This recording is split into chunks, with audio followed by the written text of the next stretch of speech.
Thank you. Thank you. Good luck. Thank you. Did you hear that? He said, "Good luck." What does that mean? You mean, is this a hostile audience or what, Jim? There's landmines everywhere. Yeah, there's landmines and claymores and all that kind of stuff. You know, at one point I didn't know where the enemy was, whether it was here or there. But normally I start out when I'm speaking to people by asking the question, is there any press in the room? I guess the right question here, is there anyone here that is not in the press? And I know of at least two people, but beyond that, I think most of you are with the press corps. But some of you may not believe this, but I'm definitely glad to be here. When SIG asked me if I would consider addressing this group, there was absolutely no doubt in my mind that I should come into the lion's den. Okay? So I am aware of where I am, Jim. Now this was important because I have firmly believed since Desert Shield that it is necessary for the strength of our democracy that the military and the press corps maintain a strong, mutually respectful, and enabling relationship. This continues to be problematic for our country, especially during times of war. Now, one of the greatest military correspondents of our time, the award that was just presented is named after him, Joe Galloway, made me an absolute believer when he joined the 24th Infantry Division during Desert Storm. That was the first time I met Joe, and he and I have a friendship that dates back to the winter of 1990. Now today I will attempt to do two things. First, I will give you my assessment of the military and press relationship as I see it, and I hope that you take it for what it is. It is the observation of a military commander that has had extensive press engagements, both good and bad. And then I will provide you some of my thoughts on the current state of the war effort. Now, as I stated, as you all know, I have had a wide range of relationships and experiences with our nation's military reporters and editors. There are some in your ranks who I consider to be the epitome of journalistic professionalism. Joe Galloway, Tom Shanker, SIG, and John Burns immediately come to mind. They exemplify what America should demand of our journalists: tough reporting that relies upon integrity, objectivity, and fairness to give accurate and thorough accounts that strengthen our freedom of the press and, in turn, our great democracy. On the other hand, unfortunately, I have had to issue ultimatums to some of you for unscrupulous reporting that was solely focused on supporting your agenda and preconceived notions of what our military had done or not done. I also refused to talk to the European Stars and Stripes for the last 2 years of my command in Germany for their extreme bias and single-minded focus on Abu Ghraib. Now, let me review some of the descriptive phrases that have been used by some of you that have made my own personal interfaces with the press corps difficult. Dictatorial and somewhat dense, a liar, a torturer, does not get it. In some cases, I have never even met those that use those comments. Yet they felt qualified to make character judgments that are communicated to the world. My experience is not unique, and we can find other such examples as the treatment of Secretary Brown during Katrina. In my opinion, this is the worst display of journalism imaginable by those of us that are bound by a strict value system of selfless service, honor, and integrity. Almost invariably, my perception is that the sensationalistic value of these assessments is what provided the edge that they sought for self-aggrandizement or to advance their individual quests for getting on the front page with their stories. As I understand it, your measure of worth is how many front-page stories you have written, and unfortunately, some within your ranks will compromise their integrity and display questionable ethics as they seek to keep America informed. This is much like the intel analyst whose effectiveness is measured by the number of intelligence reports he provides and not by the value that it is to the commander. For some, it seems that as long as you get a front-page story, there is little or no regard for the collateral damage that will be caused. Personal reputations sometimes have no value. They report with total impunity and are rarely held accountable for unethical conduct. Given the near instantaneous ability to report actions on the ground, the responsibility to accurately and truthfully report takes on an unprecedented importance. The speculative and often uninformed initial reporting that characterizes our media appears to be rapidly becoming the standard of the industry.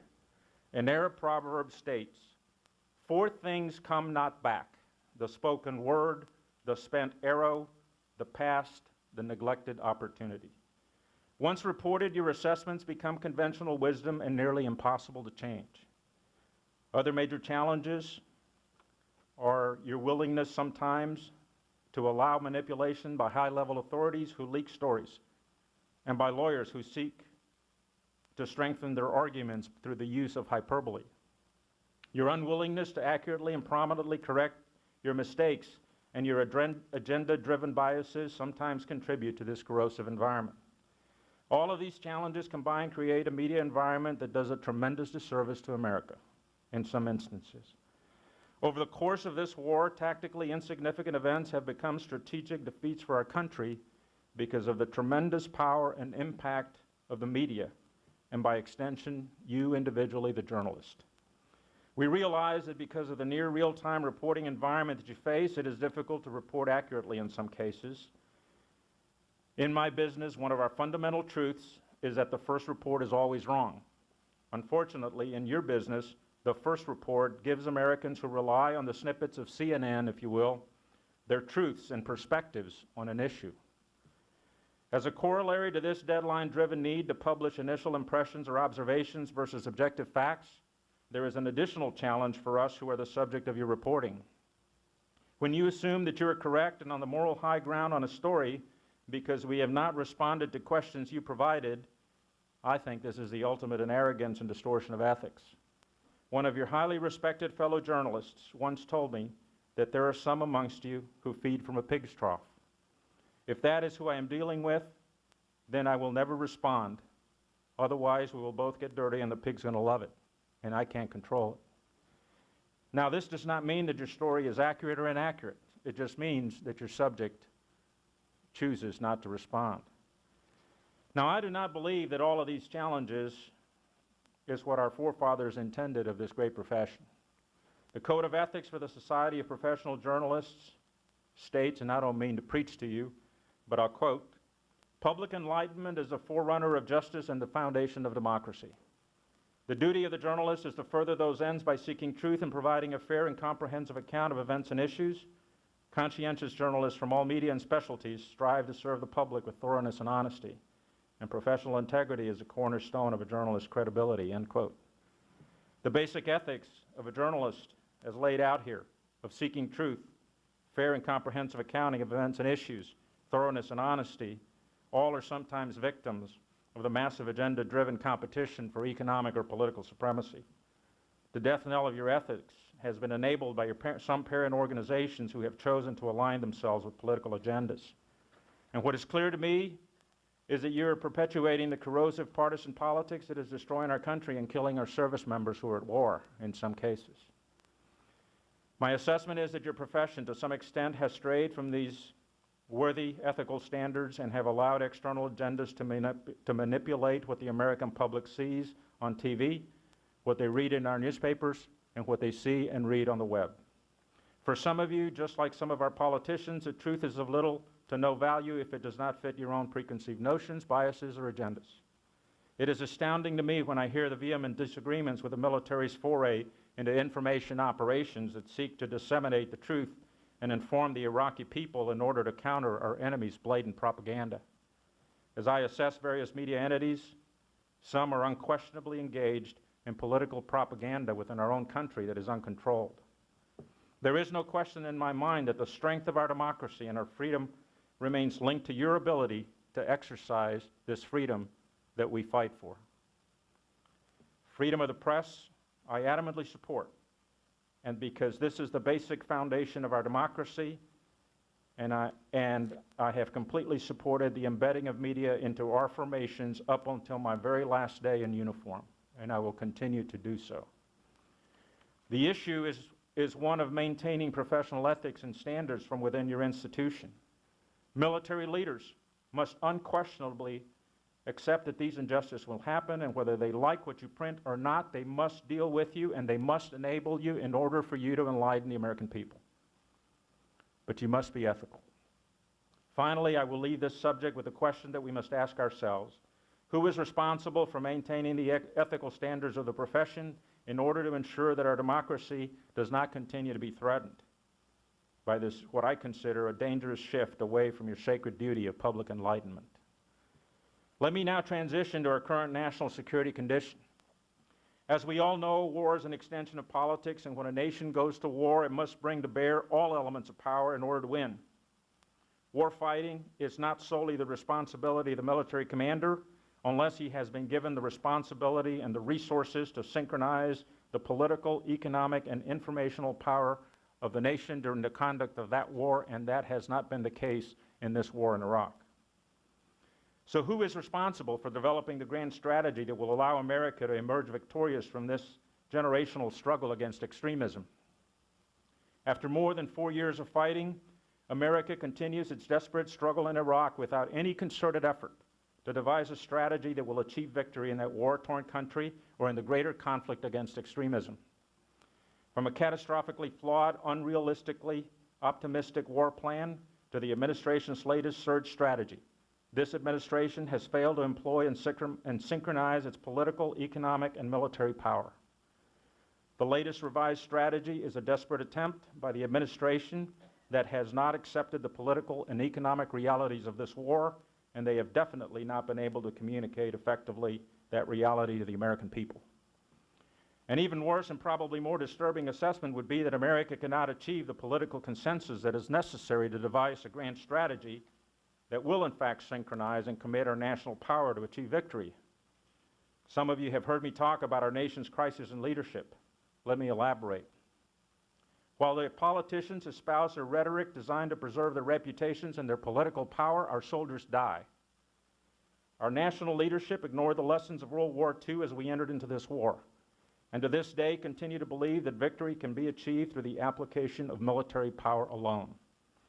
Our forefathers understood that tremendous economic and political capacity had to be mobilized, synchronized, and applied if we were to achieve victory in the global wars of the last century.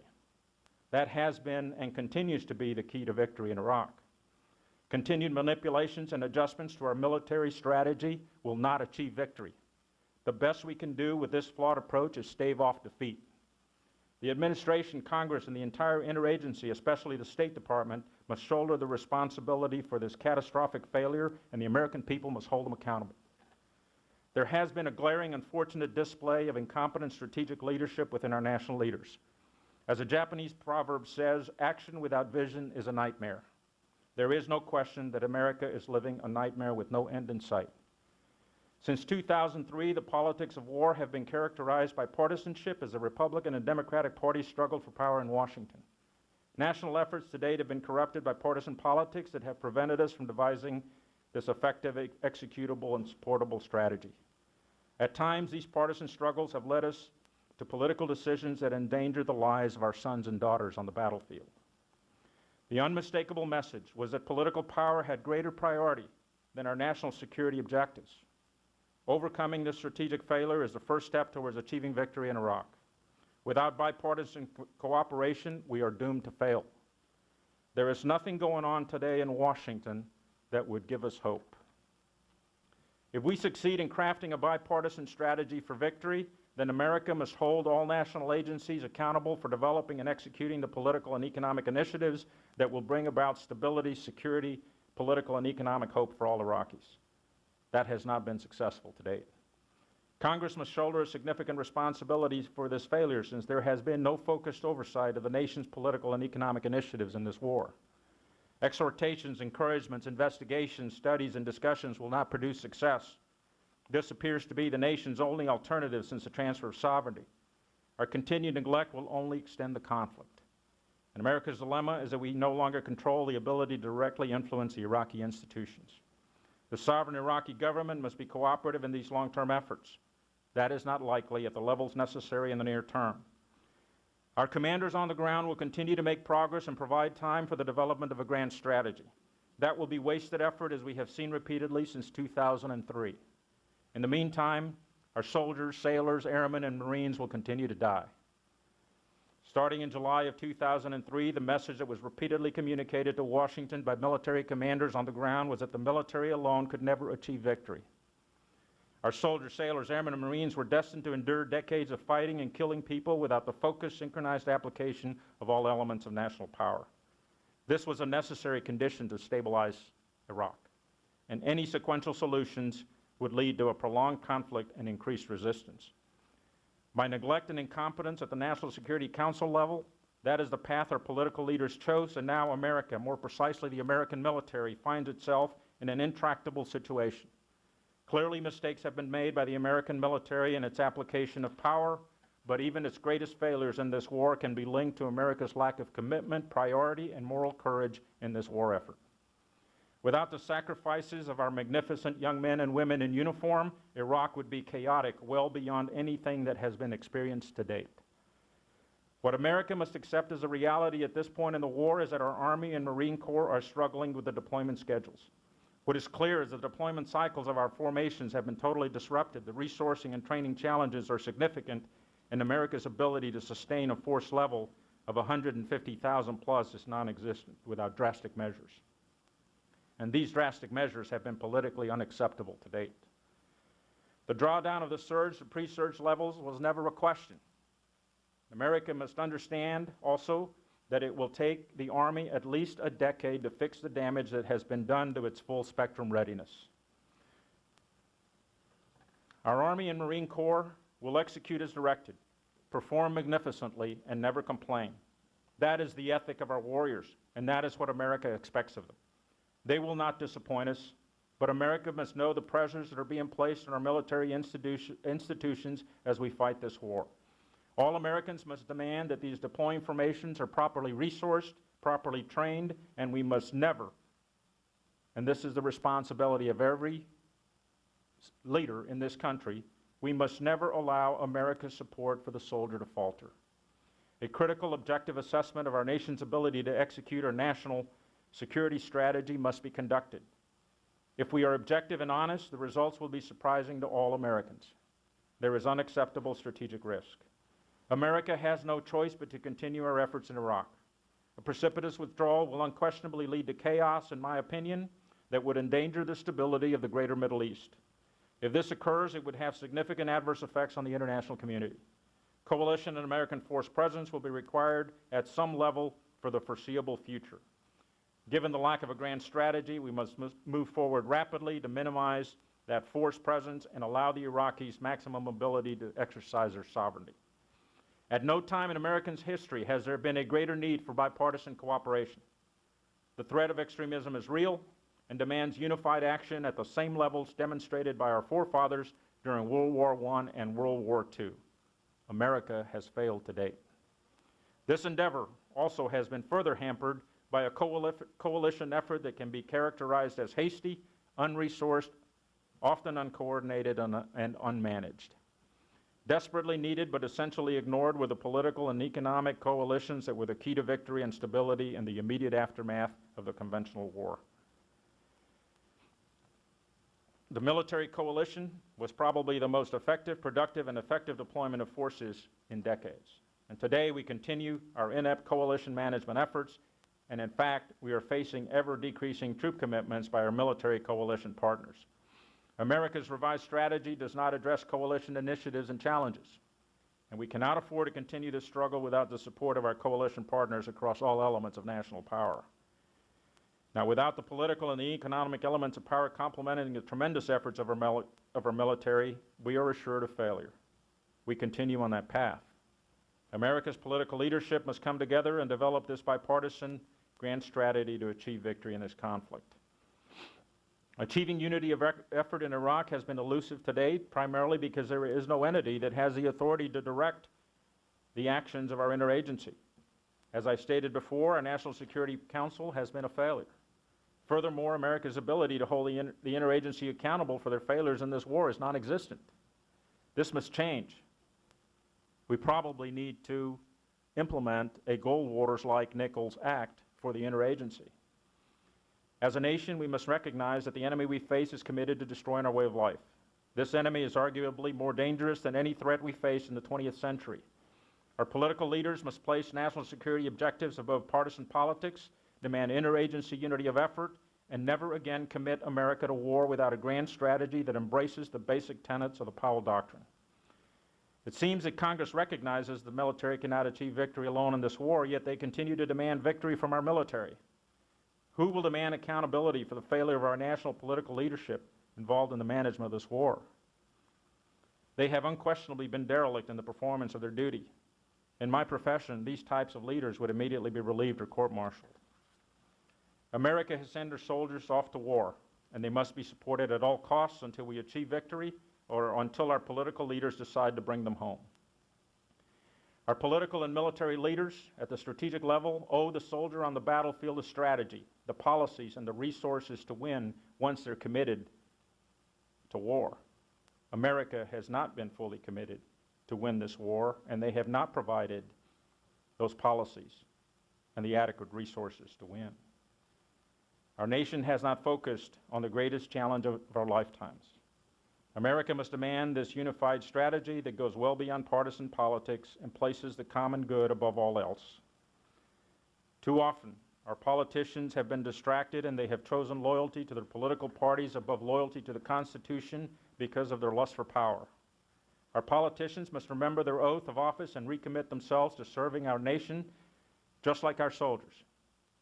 And they must not serve in their own self-interest or in the interests of their political party. The security of America is at stake, and we can accept nothing less. Anything short of this is unquestionably, in my opinion, dereliction of duty. Now, these are fairly harsh assessments of the military and press relationship and the status of our war effort. But I remain optimistic and committed to the enabling of media operations under the toughest of conditions in order to keep the world and the American people informed. I have never wavered from that position in spite of the challenges that I have faced. I thank you for your time. May God bless you and may God bless America, and praise be to the Lord my rock who trains my fingers for battle and my hands for war. Thank you very much.